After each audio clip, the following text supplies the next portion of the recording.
Hello and welcome. This is rooflemonger and my friends. We have more Street Fighter 6 news and insights for you today, coming from this developer Q&A session that we had. So the Street Fighter 6 game director Takayuki Nakayama and the producer of Street Fighter 6 Shuhei Matsumoto, they basically were answering questions straight from Twitter and straight from Reddit. And we had some interesting details and insights about, well, Street Fighter 6. Now, no, there's no big reveals or anything like that, right? But still, I found their insights pretty interesting, so let's make a video and go over what they said. So, the first thing they confirmed out of the gate, and this is a pretty big one, that Street Fighter 6 will indeed have a Jukebox mode. So yes, besides the current themes and songs and all that in the game, you can find music from all over the franchise's history in the game. Create your own playlists, use them freely. It would seem in World Tour mode, as you can see right here, there's the music option. Also specifically calling out, you can use the jukebox in training mode as well. Your favorite tunes in casual mode or ranked mode online, that they weren't as clear about, but still at the very least, a lot of the classic Street Fighter music will be in the game and you will have access to it. So that is fantastic. The next question the developers were fielding was, well, just about modern controls themselves. So modern, if you're not aware, is the easier to use control scheme compared to the classic Street Fighter 6 button style. So 4 buttons, easier inputs, easy specials, a little bit of auto combos, all that kind of stuff. And why did they come up with it? Well, there's a lot of people that don't know fighting games so good. That's kind of the long and short of it. Street Fighter 6 is a game for people of all skill levels, not just the hardened vets like myself that have been playing this all their life, right? And if you are new to Street Fighter, this is a really good way to get into the game. Certainly a little bit less intimidating than the classic control scheme. And also, Modern Controls is designed, well, with console controllers in mind. If you have an Xbox, a PlayStation, you have the default controller scheme and 4 face buttons and, well, 4 face buttons, 4 buttons for Modern Controls makes sense. They want people to not have to necessarily own a specialty controller out of the gate, and you can just work with whatever controller the system gives you. And of course, naturally, you can play a regular Street Fighter on a pad just fine too, right? The classic control scheme. But if you're brand new, maybe it's not quite as intuitive. When asked what's the inspiration for JP, it's actually quite simple. They were looking for someone who fought with a cane. They use the example of Baritsu in Sherlock Holmes, which in real life is called Bartitsu, and is basically a mix of boxing and using like a gentleman's cane in a fight. And I say they pulled it off pretty good because JP looks prim and proper and gentlemanly while still caving your skull in with his cane. One question which was pretty quick is, why does Luke have such gigantic forearms? Like, if you take a look at Luke and you first confuse him for, like, say, an Eastern lowland gorilla, you would not be far off because dude's forearms are almost inhuman. And the answer to that is quite simple as, well, he's a heavy hitter and favors punches, which, fair enough, I suppose. They do want to bring up, though, in direct opposition to Jamie, because Jamie is Luke's rival. Jamie's more of a kicker, so Luke's more of a puncher, and that's part of the dichotomy of the characters. On the note of crossplay, quick and dirty, yep, there is crossplay. Crossplay between PlayStation, Xbox systems, and PC, and all points in between. Don't worry, everyone gets to play with everybody. And, Street Fighter is Street Fighter, right? So, say it's 5 a.m. your time, 5 years after the game launched, don't worry, there's still going to be no problems finding players in matchmaking. So that's just perfect. One question that was asked is about JP's cat. So if you haven't seen some of the surrounding material around the game, just going a little bit into the characters' lives and all that, JP is a big cat fan and has a cat. That's part of his character. And will the cat ever show up? And the answer to that was, play World Tour a bit and maybe figure it out for yourself. Maybe go find JP in game, go build your bond with the character, and maybe he'll reveal certain things to you. So will you learn about JP's cat? I think that's going to happen, yeah. Now, one question that was actually quite interesting is they were asked, what is the rough timeline? How long does it take to make a character? Obviously, it's not something you just slap together in a week or something, right? And they talked a little bit about it, and basically they said, without going too much into great detail about it, to make a character, a brand new character from conception to implementation and properly in the game, takes about 2 years, give or take, per character. So obviously there's a lot of thought, time, and effort that goes into it. It's not some sort of fly-by-night implementation. And obviously, bigger team, you can work on more than one character at a time. But yeah, 2 years from start to finish, and That's a lot. A lot of time and effort goes into AAA gaming these days. These guys are certainly busting their rear ends to make this the best Street Fighter it can be. Now, right here, specifically as a quick programming note when they were streaming this out, myself, because I had time hands-on with the game at Capcom HQ, we were told this is the point you can't go past in World Tour mode, and they completely blew past it. So what you're seeing here from this point onwards is all new World Tour footage that nobody else has shown. They do call it out for what it is on the stream of, whoops, I think we went a little bit too far. But their mistake is everyone else's benefit, I suppose, so enjoy some other new sights of Metro City in World Tour mode. Now, the next question is very interesting in terms of the plot, and how many years have gone by since Street Fighter V? And this is things that they've talked about on Twitter in small bursts, but never in a really more official format like this. So one of the biggest things they stressed out of the gate is Street Fighter V. The span of Street Fighter V is the longest of all Street Fighter games. Street Fighter V spans before, during, and after Street Fighter III, which was the latest point in the timeline until Street Fighter VI. Street Fighter VI is the new endpoint of the timeline, but before that was Street Fighter III, and it was for so many years. Street Fighter VI is a few years past Street Fighter V, although it's undefined, they don't give an exact date, which is fine enough because in a way Street Fighter is meant to be timeless. So not necessarily completely answering the question, but the big takeaway here is we are well and firmly past Street Fighter III. This is all new stuff as far as the story is concerned. M. Bison is dead, Shadaloo is destroyed, and it's new adventures for everybody. Now, another question that was asked is, what's the inspiration for Marisa? So Marisa, if you haven't seen her for whatever reason yet, she's a little bit different than the usual fighting game lady fare. Let's put it that way, right? And also, Nakayama mentioned too, Marisa is his favorite character of all the characters in Street Fighter VI. And the inspiration is simply as, you know, there's not really been a large-scale lady, as you would, character in fighting games in a very long time. Fighting game ladies, they're interesting for sure, but they usually come in the slim, voluptuous, and petite mold, right? And Marisa is very much not that character, which personally I'm a big fan of. Men are allowed to be every shape and size, every possible age, young to old, all that, and women characters really not so much in fighting games. So something that breaks the mold, I'm all for it. And also, they were looking for a character that could help embody pancration, the ancient Greek fighting style.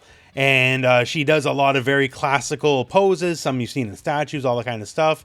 So she definitely embodies that, and that's what they were going for. Another question, which was a surprising answer to me, was how much is mocapped and how much is hand animated for all the animations in Street Fighter 6, all the attacks, all that kind of stuff.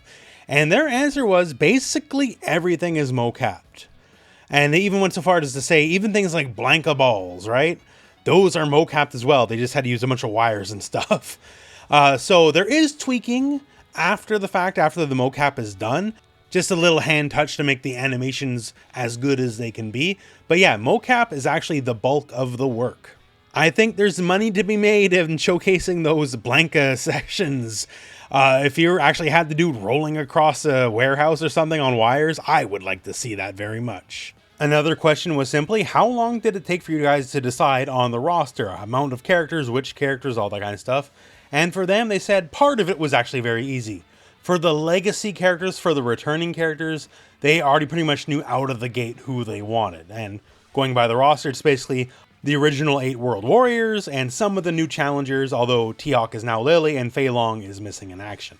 So the old characters, returning characters, that part was easy. It was all the new characters. That's what they agonized over. Because they had to worry about the characters' looks, their fighting styles, and just all the particulars about it. So that is the bulk of the time they had to spend on deciding the roster. The new characters was the hard part. Now, this one here was a little blunt. Basically, what ideas did you have in the later lifespan of Street Fighter V that you couldn't do then, but wanted to have for Street Fighter VI? And basically, their answer was features and modes.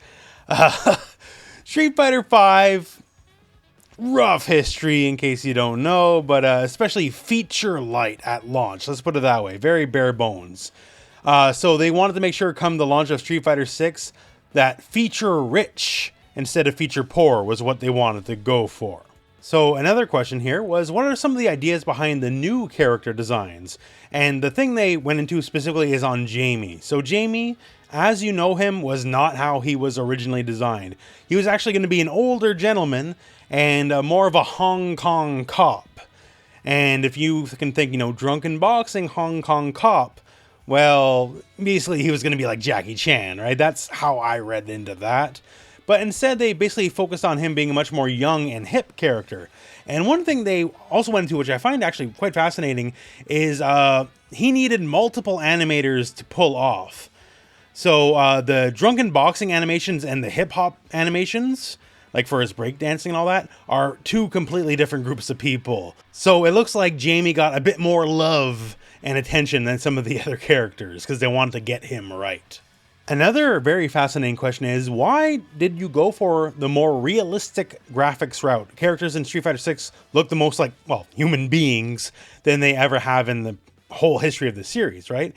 And they wanted to basically differentiate themselves from Street Fighter 4 and 5. And Street Fighter 4 was a hell of an aesthetic, right? Street Fighter 4's look, the ink blots, all that kind of stuff is one of the most copied aesthetics in all of gaming history. So it definitely worked.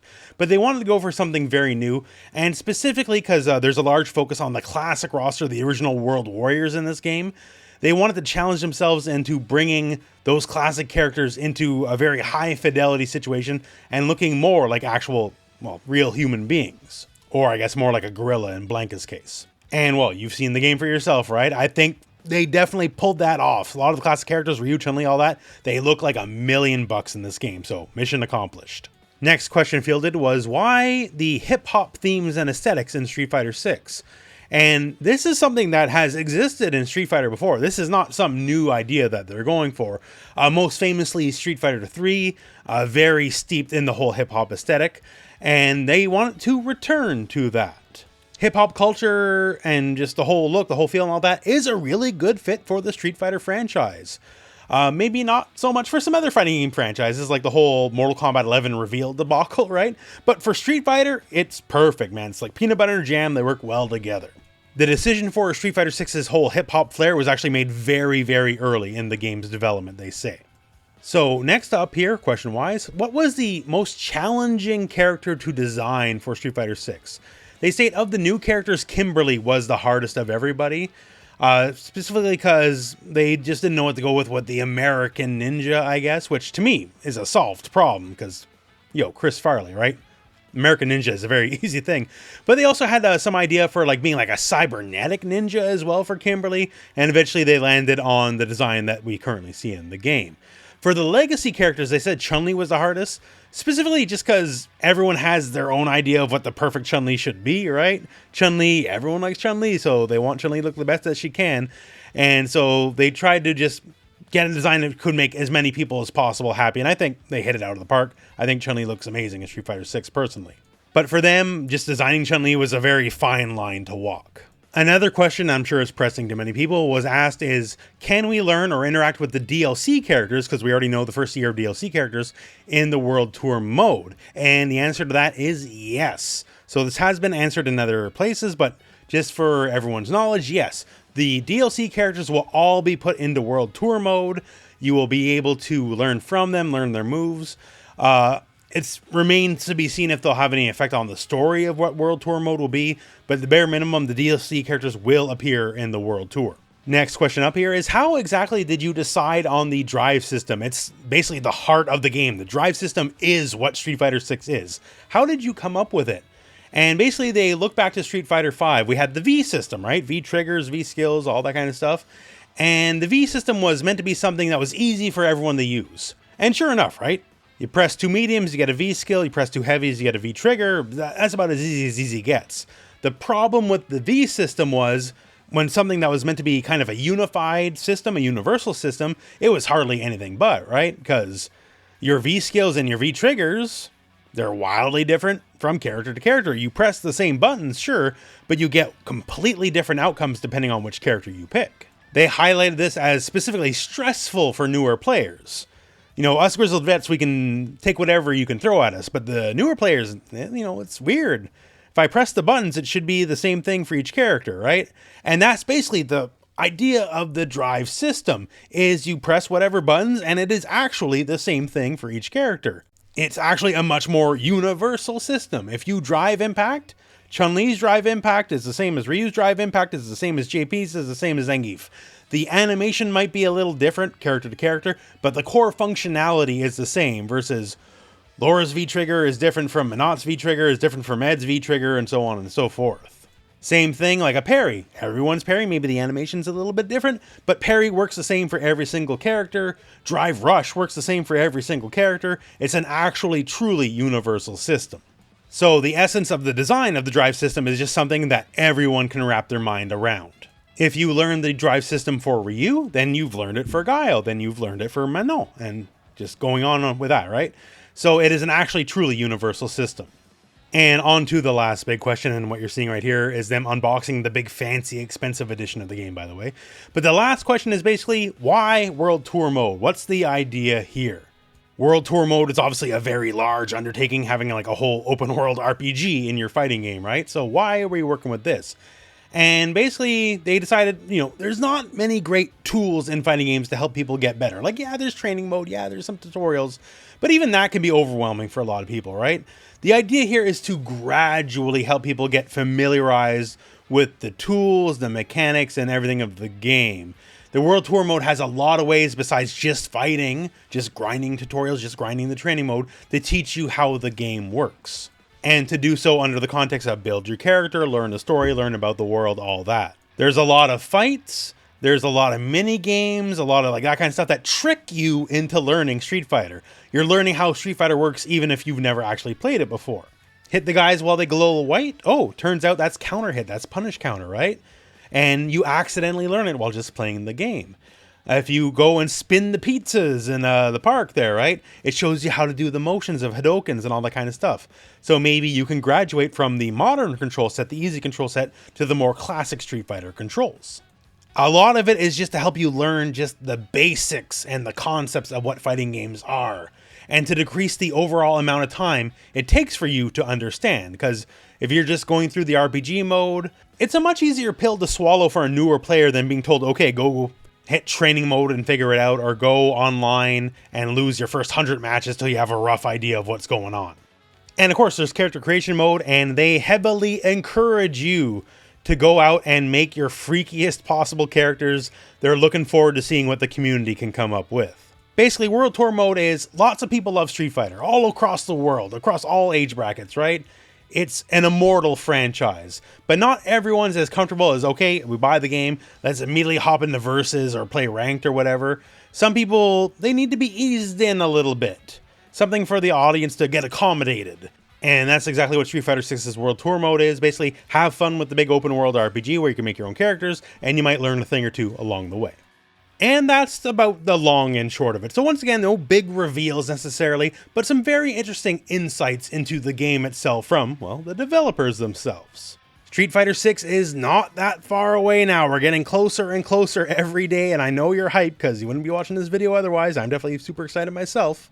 And we don't got that much longer to wait. But until then, this is indeed the end of the video. So thank you very much for watching. Hope this video has found you well, and go out and play some Street Fighter.